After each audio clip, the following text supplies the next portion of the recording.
Hello and welcome to ASML's Q4 and full year 2024 results video. Let me start by welcoming Christophe and Roger. If I can start with you, Roger, can you give us an overview of Q4 and full year 2024 results? Absolutely, Jim. So Q4 net sales came in at 9.3 billion, which is a bit higher than we guided, primarily driven by install base business, which came in at 2.1 billion. So that was quite a bit higher than we guided. For the full year, we're looking at 28.3 billion of revenue, again higher than last year, and primarily driven, I would say, by the install base business, which in total came at 6.5 billion, which is about 16% growth in comparison to 2023. Gross margin for the quarter came in at 51.7%, again ahead of guidance, primarily because of additional upgrade business that we were able to record in the fourth quarter.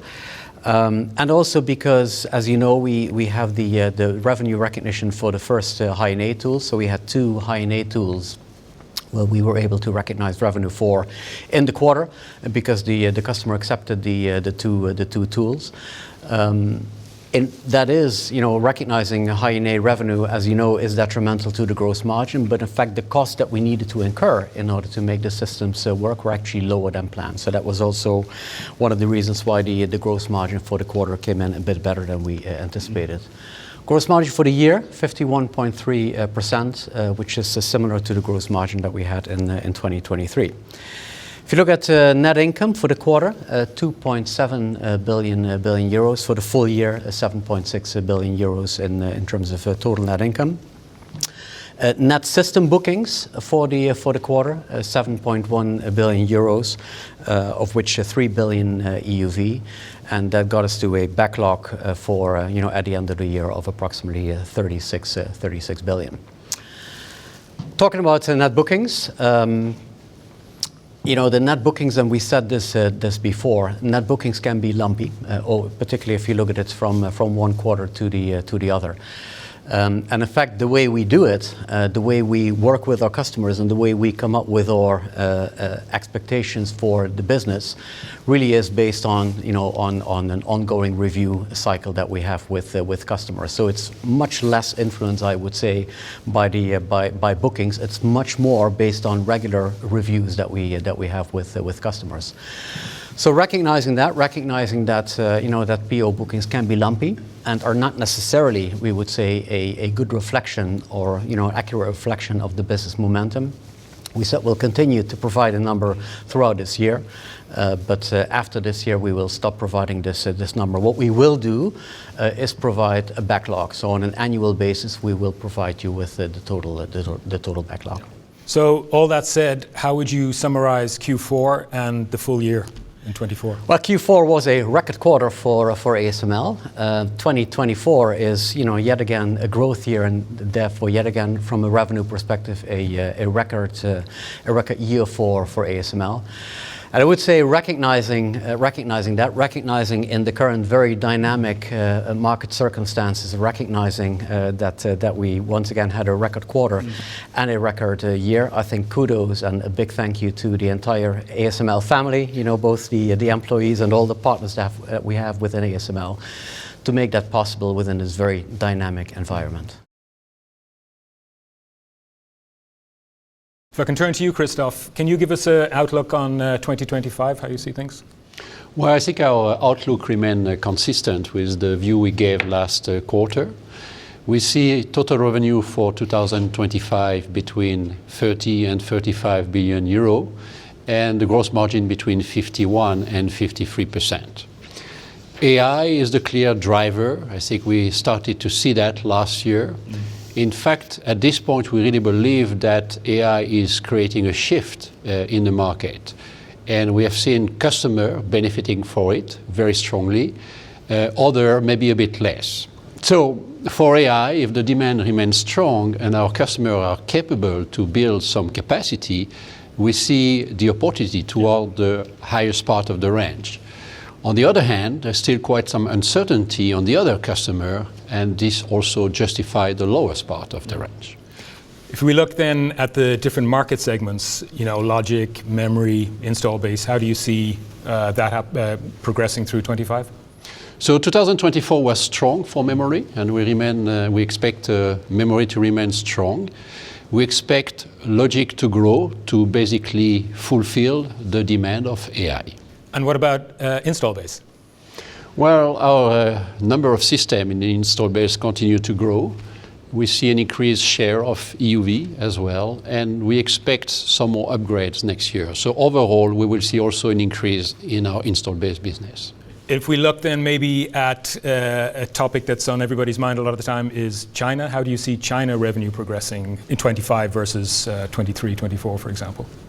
Well, we had a lot of discussion about China in 2023, 2024, because our revenue in China was extremely high.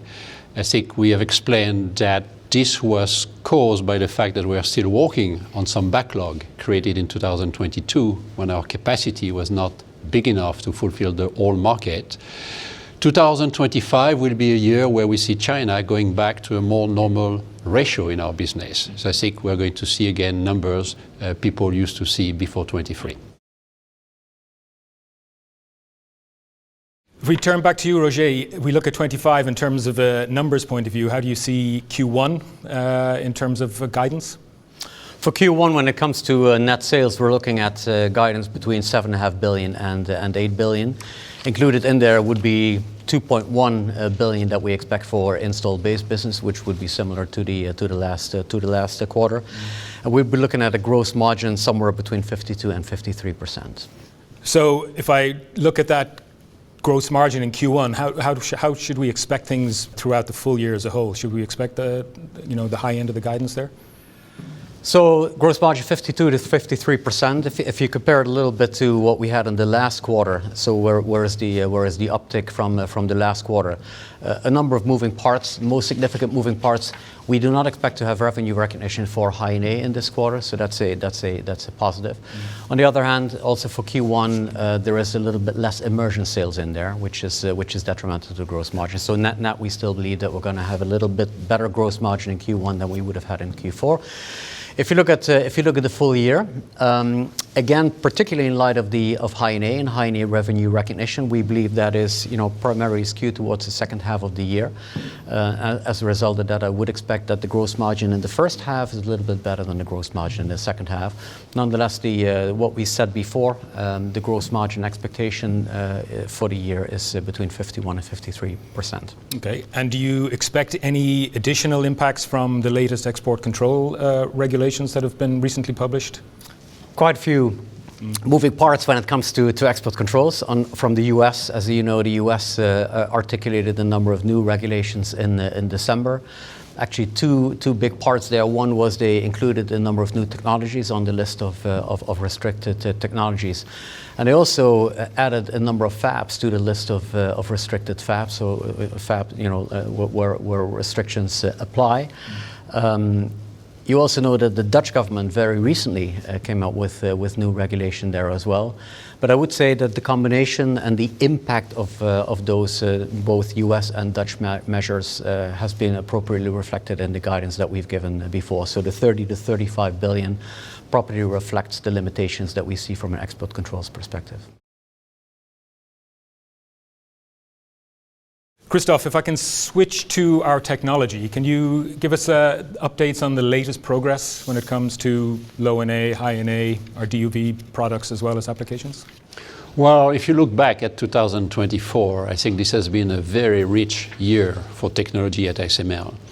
We have started to ship some products that will be very, very critical for our customer volume ramp on AI, but also for their longer-term roadmap. So let me start with EUV low-NA. This is our NXE 3800. We started to ship this system last year, as you know. We have achieved a very important milestone last quarter, which is to demonstrate basically the full capability of the tool, final specification here at ASML. And we are continuing to mature basically the platform with our customers so that the tool can be ready this year to really support high volume manufacturing. As you know as well, on this tool, this will become the majority of our shipment when it comes to low-NA this year. Roger was referring to the margin, this is going to be a good contribution to that. INA, we are very, very happy with our achievement on INA last year. We got the first 2 customer acceptance, which, after so many years of development has been a major milestone. The feedback on the imaging performance from our DRAM customer, logic customer, continue to be very, very positive. They like what they see. And the key discussion now is really when, how, and in which volume, I will say, to insert this tool into volume manufacturing. And that's a discussion we're going to have with our customer. Deep UV, still a lot happening on Deep UV. We have shipped our latest generation on immersion, the NXT 2150. We have shipped the latest generation on KrF, the NXT 870B, which can provide up to 400 wafer per hour speed, which is a major, major step compared to the previous platform. So a lot of good also progress on Deep UV. And finally, I think also a big highlight when it comes to application. You know that we've been working on e-beam product for quite a few years after the HMI acquisition. Multi-beam was a major reason to do this acquisition. And at the end of last year, we got also our first 4 customer acceptance on multi-beam, which is, of course, a major milestone for all of us at ASML. We ended the year with a significant amount of cash on our balance sheet. Can you give us some more details on what you plan to do in terms of capital allocation going forward? So you're right, a lot of cash generation in Q4, particularly in the last weeks of the quarter. A lot of cash came in. As you know, we first and foremost use the cash in our business, right, to make sure that the business goes on. And then, as you also know, our policy is to have increasing dividends. So the dividend, the interim payment that we're going to make in this quarter will be 1.52 euros per ordinary share, which is in line with what we had last quarter. The final dividend that we propose to the AGM is 1.84 per ordinary share. So that gets the total dividend for the year to 6.40 per ordinary share, which is about a 5% increase from the year before. So I think you see the continuous improvement and increase in dividend right there. Whatever is left, can be used for share buybacks, and we should continue to see that throughout the planned period. We've just finished our Investor Day back in November of last year. Can you give us a more long-term outlook of how you see both the market and ASML between now and beyond 25? Well, I think our view on the long term is still, I would say, very positive. And we used to talk about semiconductor everywhere. I think since November we start to talk about AI everywhere. And we truly believe that AI is going to bring even more opportunity to this semiconductor industry. That's the first thing. The second thing is that AI is going to drive more advanced technology to address some of the challenges on cost, on power consumption. We believe that this will drive more advanced DRAM logic technology, so more appetite for an aggressive roadmap. This is, of course, good for lithography. We also believe that the solution we can provide our customer will secure that lithography remains at the core of the solution they want to use, basically to execute on this very aggressive roadmap. And this is why, as we have said in November, we expect the number of lithography layers to continue to increase on all applications. And to translate that into numbers, I think, again, very consistent to the view we presented in November, total revenue for 2030 will be between 44 and 60 billion euro. Our gross margin will be somewhere between 56 and 60%. Very clear. Thank you, Christophe, and thank you, Roger. Thank you, Jim.